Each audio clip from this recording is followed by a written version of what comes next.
రేపటి జూబ్లీహిల్స్ ఉప ఎన్నికకు ఏర్పాట్లన్నీ కూడా పూర్తి చేశామని అన్నారు chief electoral officer Sudarshan Reddy. 139 ప్రాంతాల్లో 407 పోలింగ్ స్టేషన్స్ ను ఏర్పాటు చేశామని అన్నారు.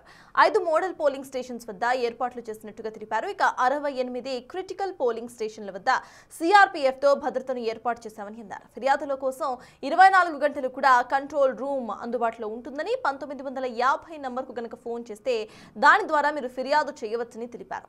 వెబ్ కాస్టింగ్ ద్వారా పోలింగ్ సరళి పర్యవేక్షిస్తున్నామని అన్నారు. మొదటిసారి డ్రోన్స్ ను సైతం ఉపయోగిస్తున్నామని వెల్లడించారు. ఉదయం 7 గంటల నుండి సాయంత్రం 6 గంటల వరకు ఈ పోలింగ్ ప్రక్రియ అనేది నడుస్తుందని అంటున్నారు CEO Sudarshan Reddy.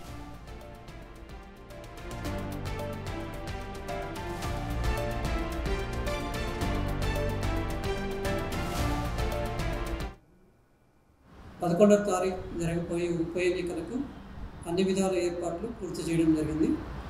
407 polling stations, 139 polling stations లొకేషన్స్లో